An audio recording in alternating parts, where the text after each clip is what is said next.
आज फक्त मुलांना करिअरच्या दृष्टिकोनातून गायडन्स करायचं, बाकी काही बोलायचं नाही. आता ह्या नियमाचं पालन करिअरच्या गायडन्स करायचं म्हटल्यानंतर मला असं वाटतं की 20-25 वर्ष झाल्यानंतर करिअरवरती बोलायला आपल्याला काय अधिकार आहे असं मला काही बिलकुल वाटत नाही. कारण या 20-25 वर्षामध्ये पोलाखालून एवढं पाणी वाहिलेलं आहे की आमच्या काळात असं म्हणायची जी वेळ आलेली आहे. कारण त्या काळात आम्हाला एखाद्या पुस्तकाचा रेफरन्स जर घ्यायचा असेल तर अगोदर शिक्षक किंवा प्रोफेसर शोधावं लागायचे. त्यांना विचारायला लागायचं की ह्या विषयावरचं पुस्तक कोणतं आहे, ते लेखक कोणते आहे, मग त्याच्यातलं चांगलं कोणतं, आणि ते झाल्यानंतर हे कुठे भेटेल, म्हणजे मार्केटमध्ये भेटेल, लायब्ररीत भेटेल, इथल्या लायब्ररीत भेटेल का दुसऱ्या कुठलं भेटेल, अशा प्रकारची वेळ आमच्या सर्वांच्या काळामध्ये त्यावेळेस होती. आणि आज आपण 21व्या शतकामध्ये ज्यावेळेस वागतो, AI रेव्होल्युशन ज्याला म्हणतो, मशीन लर्निंग ज्याला म्हणतो, त्यावेळेस पुस्तकं शोधणे तर सोडा, ज्ञान सुद्धा तुम्हाला शोधावं लागत नाही, कारण ते तुमच्या खिशात मोबाईलमध्ये अवेलेबल आहे. आणि अशा युगामध्ये आपण ज्यावेळेस वावरत असतो त्यावेळेस त्या युगामधली चॅलेंजेस आमच्या वेळेसची असणारी चॅलेंज याच्यामध्ये जमीन आसमानचा फरक असतो. आणि इथून पुढे जे विद्यार्थी आता 10वीला असतील, 12वीला असतील, ग्रॅज्युएशनला असतील, 3-4 वर्षामध्ये पुढची पायरी ज्यावेळेस चढाल त्यावेळेस आजचा काळ आणि पुढच्या काळामध्ये परत जमीन आसमानचा फरक पडलेला असेल. एवढ्या मोठ्या प्रमाणामध्ये तंत्रज्ञानाने बदल केलेला आहे.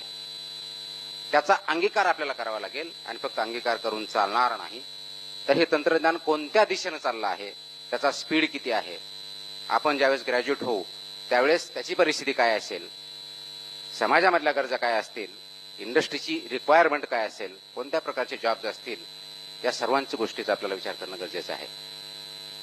आणि म्हणून काल मी अमरावतीला संवाद तरुणाई ह्या कार्यक्रमात गेलो होतो. त्यावेळेस सुद्धा या विषयावर थोडक्यात बोललो होतो. थोडक्यात तो रेफरन्स असा आहे की ज्ञान आपल्या खिशात आहे. ज्ञान शोधण्यासाठी आपल्याला बाहेर जाण्याची गरज नाही आहे. डिजिटल युग आहे. आपल्याला अनेक वेळेस बोललं जातं की मोबाईलच्या बाहेर आपण निघत नाही.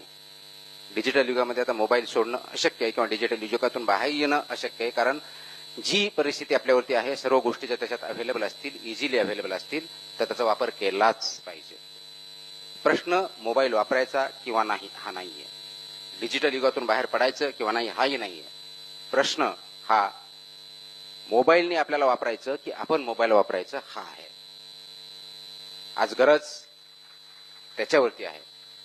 AIचा वापर करा, मशीन लर्निंगचा करा, व्हॉट्सअपचा करा, पण ते करताना जो वापर करतोय तो योग्य करतोय का अयोग्य करतोय, मी करतोय का मोबाईल माझ्याकडून करून घेतोय, जे आपण फॉरवर्ड करतोय ते फॉरवर्ड करताना त्याचे परिणाम काय होतील याचा तरी विचार करतोय का, हाही आपण विचार करावा लागेल. आणि म्हणून तुम्हाला फक्त आता ज्ञान मिळवायचं नाही, जे की आमच्या वेळेस आपल्याला ज्ञान भेटण्यासाठी आपण प्रयत्न करायचं, ते तुमच्या हातात आहे, खिशात आहे, घरात आहे, टॅबलेटमध्ये आहे. त्यासाठी तुम्हाला इकडे तिकडे भटकण्याची गरज नाही. गरज आज आहे आपल्याला ह्या ज्ञानापासून विवेकापर्यंतची पायरी चढण्याची. तो विवेक काय आहे हे शोधण्याची. नॉलेज भेटेल तुम्हाला, टेक्निशियन्स भेटतील, स्मार्टफोन भेटतील, निर्णय क्षमता कुठून भेटणार आहे. आणि ती निर्णय क्षमता जर आपल्यामध्ये आणायची असेल तर ह्या ज्ञानाचा वापर विवेकामध्ये करायला आपण शिकलं पाहिजे. तो विवेक आपल्यामध्ये जागृत केला पाहिजे. आणि त्यासाठी चौकस बुद्धी, प्रत्येक गोष्टीला क्वेश्चन करणं, ही कला, ही ज्ञान, ही स्किल, हे स्किल आपल्याला अवगत करावं लागेल. आणि म्हणून आपल्याकडे ज्यावेळेस आपण मोबाईलचा वापर करतो, रील्सचा वापर करतो, इंटरनेटचा करतो, जे काही वाचतो, तर पहिला प्रश्न आपण असा विचारला पाहिजे, हे जे वाचतोय, जे रील आहे, जे आपण बघतोय, हे खरं आहे का? क्वेश्चन इट, खरं आहे का? तर ते आपल्याला कोणीतरी पाठवलंय, याचा सोर्स काय आहे, याचा उगम काय आहे, आणि हे आपण जे वाचतोय आपल्यापर्यंत पाठवलंय किंवा आलं, याचा उद्देश काय आहे, हा पहिला प्रश्न विचारा. मग सोर्स गेल्यानंतर त्याचं व्हेरिफिकेशन करा. एका सोर्स नाही, मल्टिपल सोर्सनी, वेगवेगळ्या माध्यमातून, ज्याला विचार वैविध्य आपण म्हणू, वेगवेगळ्या विचाराच्या माध्यमातून. हे असं केलं तर काय होईल, नाही केलं तर काय होईल, अर्धवट केलं तर काय होईल, दुसरी गोष्ट केली तर त्याचा काय परिणाम होईल, समाजावरती काय होईल, माझ्यावरती काय होईल, माझ्या कुटुंबावरती काय होईल, हाही प्रश्न विचारा. आणि याच्यातून आपल्याला वाटतं की नाही त्याच्यामध्ये तथ्यांश आहे, सत्य आहे, पूर्ण आहे, अर्ध आहे, अंशतः आहे, तर जो सत्याचा भाग आहे तो स्वीकारा आणि तो स्वीकारल्यानंतर त्या सत्याचा परिणाम माझ्या जीवनावरती काय होणार आणि तो मी कसा उपयोग करू शकतो याच्यावरती विचार करायला शिका. जोपर्यंत हे प्रश्न तुम्ही स्वतःला विचारणार नाहीत तोपर्यंत आपल्याकडे फक्त डोपामाइनच्या माध्यमातून, रील्सच्या माध्यमातून तुम्हाला जे आवडतं तेवढंच पाठवलं जाईल. आणि आज आपण त्यामुळे एकमेकाचे शत्रू का झालोय? तर मला जे आवडतं तेवढी माझी ऐकण्याची तयारी आहे. माझ्या मनाविरुद्ध किंवा विचाराविरुद्ध एक रील जरी आली तरी ते मला आवडत नाही आणि विचार मांडण्याची आणि ऐकून घेण्याची माझी तयारी नाहीये. हा जो परिणाम झालेला आहे हा डिजिटल युगाचा नेगेटिव्ह परिणाम आहे. म्हणून डिजिटल युग किंवा इंटरनेट किंवा व्हॉट्सअप किंवा इन्स्टा हे वाईट आहे का? बिलकुल नाही. ही अत्यंत चांगली टेक्नॉलॉजी आहे. याचा वापर योग्य केला पाहिजे. आपल्याला आठवत असेल तर आपण ज्याला अगोदर आपण नॉमॅडिक ट्राईब्स त्याच्या अगोदर कधीतरी जंगलामध्ये राहायचो. त्यावेळेस आपल्याकडे कोणतीही टेक्नॉलॉजी नव्हती. आपण इतिहास वाचतो. मग जाळ करायला शिकलो. जाळ करण्यापासून मग अन्न शिजवायला शिकलो आणि त्याच्यातून आपला प्रवास होऊन इथपर्यंत आलो. ते जाळ करायला सुरुवात केल्यानंतर, अन्न शिजवल्यानंतर त्याच्यानुसार फॉरेस्ट पण जाळायला लागली. आता त्या आगीचा उद्देश अन्न शिजवण्यासाठी करायचा की फॉरेस्टला जाळण्यासाठी करायचा हा आपला निर्णय असतो. म्हणून आग वाईट नाहीये, ती टेक्नॉलॉजी ते माध्यम आहे. तसंच आज AI किंवा कम्प्युटर टेक्नॉलॉजी वाईट नाहीये, अत्यंत चांगली आहे. त्याचा वापर आपल्याला पुढे जाण्यासाठी, मानव समाजाला पुढे नेण्यासाठी, आपल्या कुटुंबामध्ये पॉझिटिव्ह इम्पॅक्ट करण्यासाठी करायचा की काही चुकीचे रील्स बनवून दुसऱ्याला अनेकामध्ये भांडणं लावायची, तेढ निर्माण करायचं, चुकीच्या गोष्टी पसरवायच्या आणि एकच गोष्ट अनेक वेळेस पसरल्यामुळं ती आपल्याला खोटी वाटते किंवा खरी वाटते, खोटी जरी असली ती करून दाखवायची. हा आपला वैयक्तिक निर्णय आहे. आणि म्हणून ही टेक्नॉलॉजी अत्यंत चांगली असतानाही त्याचा वापर जर आपण अशा पद्धतीने करत गेलो तर त्याचे वाईट परिणाम आपल्या सर्वांवरती होऊ शकतात, आपल्या भविष्यावरती होऊ शकतात. ते आपण बघत आहोत. ते अवॉइड करण्यासाठी आपल्याला विवेकवादी व्हावे लागेल. आणि या विवेकवादाची खूप मोठी परंपरा महाराष्ट्राला लाभलेली आहे. संत ज्ञानेश्वरांनी मराठीमधून जी ज्ञानेश्वरी लिहिली, मराठी लोकांसाठी लिहिली, कारण ती संस्कृत होती, प्रत्येकाला वाचता येत नव्हती. ज्या कोणत्या भाषेत होती, ज्या कोणत्या आपल्याला म्हणता येईल लिपीत होती, ती सर्वसामान्यपर्यंत आक्षेप नव्हती, शक्य नव्हतं प्रत्येकानं. ती सर्वसामान्यपर्यंत आली. त्याला ज्ञानाला विवेकाशी जोड दिली. संत तुकारामांनी काय केलं? ज्या प्रथा होत्या त्याला प्रश्न विचारले, ज्या अयोग्य होत्या त्याच्यावरती प्रहार केले, विरोध झाला तरी केले आणि त्या दृष्टीनं पुढे नेऊन समाजामध्ये सुधारणा घडल्या.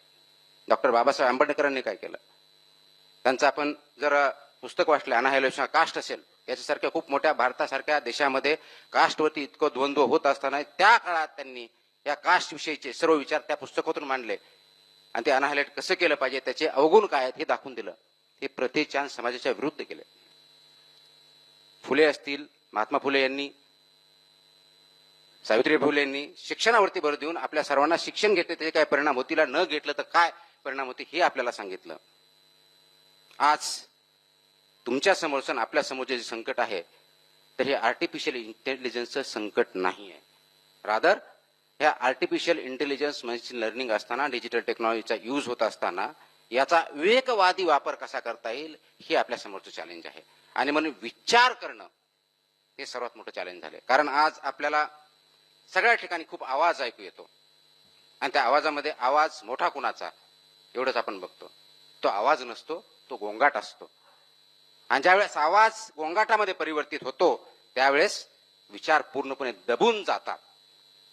प्रश्न तुम्हाला आवाज वाढवायचा आहे का विचार जे आहेत त्यांना वरती न्यायचंय, हा एवढाच आहे. आणि हा जर विचार आपण आज केला नाही तर कदाचित 10 वर्षांनी, 20 वर्षांनी, 30 वर्षांनी आपण जे स्वप्न बघतोय आपल्या स्वतःबद्दल, आपल्या कुटुंबाबद्दल, कम्युनिटीबद्दल, समाजाबद्दल, देशाबद्दल, त्याच्यातलं कोणतंही स्वप्न आपण पूर्ण करू शकणार नाही. जगामध्ये आपल्याला महासत्ता बनायचंय. सर्वात अगोदर महासत्ता स्थापित आपल्याला करावं लागेल ती आपल्या विचारांची. कारण जगामध्ये पॉवरफुल देश इकॉनॉमिकली खूप आहेत. ते इकॉनॉमिकली पॉवरफुल देश असले सामाजिक दृष्ट्या तेवढे स्थैर्याचे आहेत का, हाही प्रश्न आपल्याला विचारायचा आहे. आणि म्हणून फक्त आज तुम्ही डिग्री घेऊ नका. बऱ्याच वक्त्यांनी हे सांगितलं की डिग्रीमुळे तुम्हाला कदाचित नोकरी भेटेल, सर्टिफिकेट्स असतील, डिप्लोमा असतील, होल्डर असतील, याच्यामध्ये अनेक प्रश्न काही प्रमाणात उत्तरित होऊ शकतात. पण आज सर्वात महत्त्वाची जी गरज आहे ती स्किल्सची आहे, कौशल्याची आहे. कौशल्याशिवाय तुम्हाला आणि मला पुढे जाता येणार नाही. म्हणून आपल्याला दुसरी महत्वाची विचाराबरोबर दुसरी महत्वाची जी गोष्ट करायची आहे ती म्हणजे लाईफ लॉंग लर्निंग. जीवनभर शिकण्याची सवय आपल्याला लावून घ्यायची आहे. अनेक वेळेस आपण नोकरी लागल्यानंतर किंवा ग्रॅज्युएशन झाल्यानंतर ते आपण सोडून देतो. अनेक वेळेस हाही प्रश्न आहे की आपण खरोखर ग्रॅज्युएशन करताना लर्निंग करतो की नाही करतो, हा वेगळा विषय असू शकतो. हे आपण गृहीत धरू की आपण ते शिकत असतो. पण लाईफ लर्निंग जर आपण केलं नाही तर या एआयच्या युगामध्ये तुम्ही आणि मी टिकू शकणार नाही. मशीन मोठी का माणूस मोठा हा प्रश्न नाहीये. प्रश्न हा आहे ही जी मशीन आहे जी माणसाने क्रिएट केलेली आहे त्याचा उपयोग कसा करायचा, कोणत्या उद्देशासाठी करायचा, कोणत्या पद्धतीने करायचा आणि किती करायचा, याचं जर आपण तारतम्य बाळगलं नाही तर आपण डेफिनेटली परत एक वेळेस गुलामगिरीमध्ये जाणार आहोत. कारण 1947ला भारत स्वातंत्र्य झाला, ब्रिटिशाकडून स्वातंत्र्य झाला. आपण विकास केला, शैक्षणिक क्षेत्रात केला, आर्थिक क्षेत्रात केला, आरोग्याच्या क्षेत्रात केला. कदाचित आपले जेवढे ॲस्पिरेशन्स आहेत, अपेक्षा आहेत तेवढा केला नसेल, परंतु केला. बऱ्याच अंशी आपण पुढे गेलेलो आहोत. आणि म्हणून आज आपण 21व्या शतकात महासत्ता उदयास येण्याच्या दृष्टीनं स्वप्नही बघत आहोत. त्याच्यात वावगं काय नाही, अत्यंत बरोबर आहे. परंतु जगाचा इतिहास जर बघितला तर जगावर प्रत्येक वेळेस कुणी ना कुणी राज्य केलेलं आहे. त्यासाठी युद्ध झालेले आहेत, महायुद्ध झालेले आहेत. त्याचा इतिहास आपल्या सर्वांना माहिती आहे. कधी ते तलवारीने झाले असतील, कधी दगडांनी झाले असतील, कधी बंदुकांनी झाले असतील, कधी न्यूक्लिअर वॉर झाला असेल. आत्ता जे वॉर चालू आहे ते विचारांचं वॉर चालू आहे. त्यासाठी तुम्हाला बॉम्ब गोळ करण्याची गरजच पडत नाही. कारण इंस्टाग्रामच्या, व्हॉट्सअपच्या, इंटरनेटच्या माध्यमातून तुमचे विचार पूर्णपणे भेसळयुक्त करणं हे आजचं काम चालू आहे. आणि ती भेसळ कशाची आहे, योग्य विचाराची की अयोग्य विचाराची, हा महत्वाचा प्रश्न आहे. पण तुमचे विचार जर फक्त ऐकण्याचे असतील पण विचार करण्याचे नसतील तर मात्र तुम्ही त्या प्रवाहावर वाहत जाणार. आणि आहे त्या प्रवाहावर ज्यावेळेस वाहत जातो त्यावेळेस खरं खोटं, योग्य अयोग्य ही आपल्याला सुचत नाही. आणि खरी परिस्थिती किंवा खरा निर्णय किंवा खरं कॅरेक्टर जर कुठं असेल तर तुम्हाला ते योग्यपणाचा निर्णय घेता आला पाहिजे. त्यासाठी आपल्याला काम करावं लागणार आहे. म्हणून प्रवाह ज्या दिशेने जातोय त्याच्याबरोबर वाहत जाणं म्हणजे आपण आयुष्य जगत नाही. मी 1-2 वेळेस बोललेलो आहे, अनेक वेळेस बोललेलो आहे. प्रवाहात ज्यावेळेस उभा असता आपण बघतो, आपण नदी क्रॉस करायचं असेल आणि त्याला खूप मोठा त्या प्रवाहाला ज्याला पूर आलेला म्हणतो गावाकडच्या भाषेमध्ये, खूप मोठं पाणी आलेलं असेल पाऊस पडल्यानंतर, आपण थोडा वेळ थांबतो. याचा फोर्स किती आहे, कोणत्या दिशेने येते, पाणी गढूळ आहे का नितळ आहे, गढूळ आहे म्हणजे आणखी पाणी येते असं आपण घेतो, नितळ असेल तर तेवढा प्रवाह संत राहील हे आपण अपेक्षित करतो. म्हणजे आपण थोडासा विचार करून बघतो की खरोखर आपण ही नदी क्रॉस करायला पाहिजे की नाही, हा झरा क्रॉस करायला पाहिजे की नाही, याचा विचार करतो. हे झालं जे वाहत्या पाण्यात किंवा नदीच्या बाबतीत. आपल्या जीवनाच्या बाबतीत काय, जन्माला आलो, शाळेत गेलो, आईवडिलांनी घातलं म्हणून, कॉलेजला गेलो, लग्न झालं, कुटुंब आलं, नोकरी केली, वाहतोय. विचार केलाय की मला खरोखरच इकडे यायचं होतं का मला दुसरीकडे कुठे जायचं होतं, किंवा आता ज्या दिशेनं, ज्या वेगानं, ज्या तऱ्हेनं मी चाललोय त्याच्यात काय बदल करणं आवश्यक आहे याच्यावरती विचार करतोय का. आणि मला वाटतं तिथं कुठेतरी क्षणभर विश्रांती घेण्याची गरज आहे. विश्रांती घेऊन त्याला विराम देऊन विचार करण्याची गरज आहे. तो विचार करण्याची प्रवृत्ती आपल्यामध्ये आहे का, हा पुढचा प्रश्न आहे. आणि म्हणून आपल्याला हा प्रवाह जो आहे त्या समाजामधला, त्या विचारांचा असेल, आचरणांचा असेल, विवेकवादाचा असेल, समाजामधल्या स्थित्यंतराचा असेल, नवीन पिढीचा असेल, वयोवृद्धांचा असेल, अनेक प्रश्न आहेत. या प्रश्नावरती हा जो वाहतोय प्रवाह, त्या प्रवाहामध्ये वाहत जायचंय का 2 मिनिटं 30 सेकंद याच्यावरती विचार करून हा प्रवाह योग्य दिशेला जात आहे का, हा प्रश्न विचारायचा आहे. आणि जर तो योग्य दिशेला जात असेल तर निश्चित त्याच्याबरोबर वाहत जा, काही अडचण नाही. पण जर तो योग्य दिशेला जात नसेल तर मात्र दुसरा प्रश्न विचारला पाहिजे, आणि तो म्हणजे या प्रवाहाची दिशा, योग्य दिशा कोणती आहे, योग्य दिशा कोणती आहे. आणि ती योग्य दिशा आपल्याला शोधावं लागेल, विचार करावा लागेल, अभ्यास करावा लागेल. मग ती योग्य दिशा फक्त तुमच्यापुरती असून चालणार नाही. कारण माणूस हा समाजशील प्राणी आहे, समाजाच्या शिवाय आपण राहू शकत नाही. कोरोनाच्या काळात आपण खूप चांगल्या प्रकारे अनुभवलोय.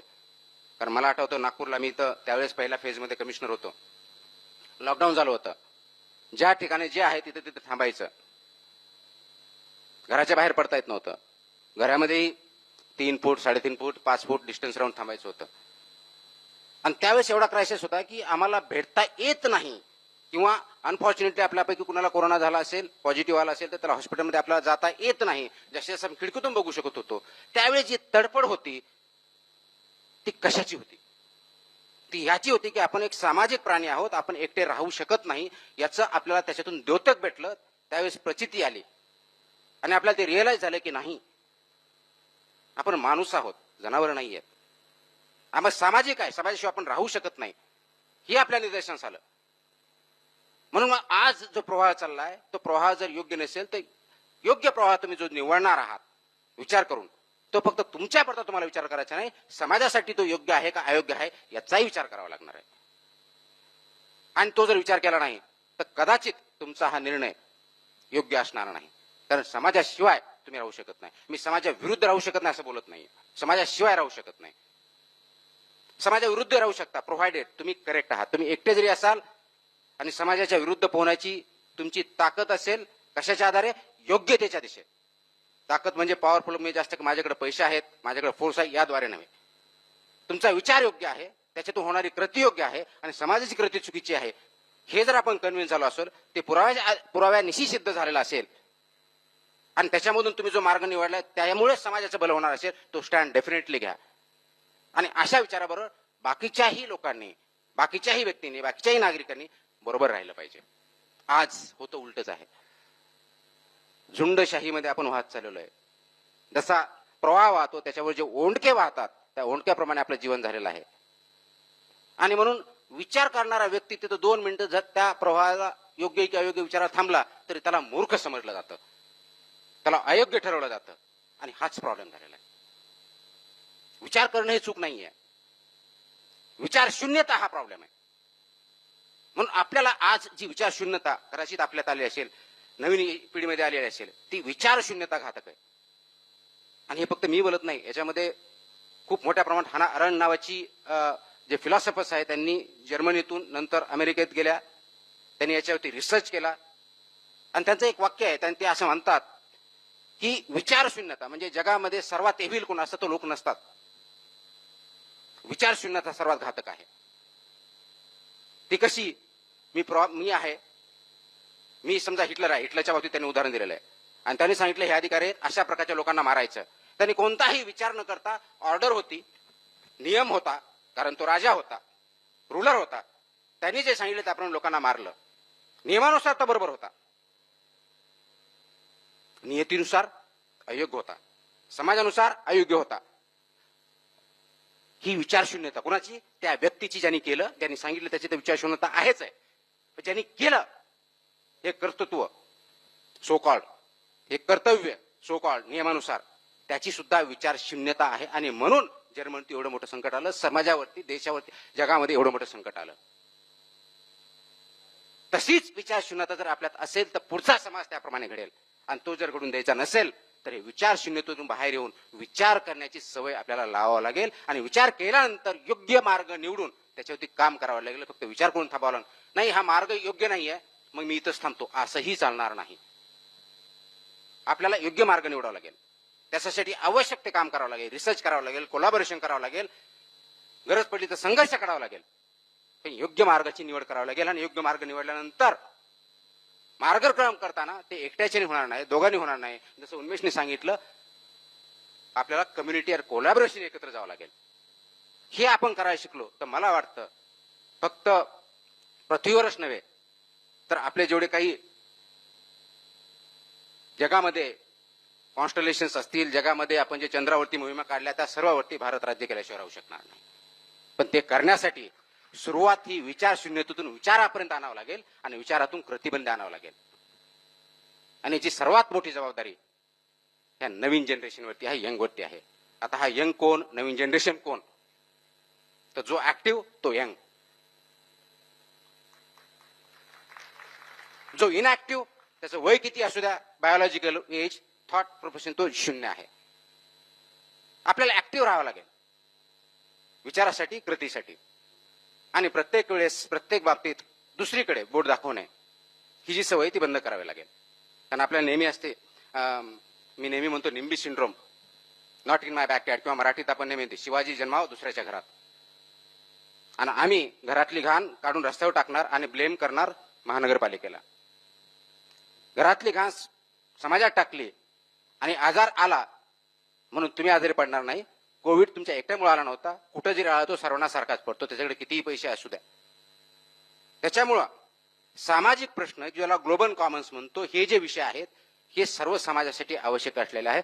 आणि त्याचा उगम हा प्रश्नांचा विचार शून्यतेत होतो आणि त्याचा विजय विचार करून कृतीत केल्यानंतर होतो. हा एवढासा प्रवास किंवा एवढा मोठा प्रवास आपल्याला जर करायचा असेल तर मला वाटतं यंग जनरेशनच्या दृष्टीनं, आपल्या सर्वांच्या दृष्टीनं आपण ही विचार शून्यता संपूया, विचार करूया, योग्य मार्ग निवडूया आणि त्याच्यावरती काम करूया. धन्यवाद.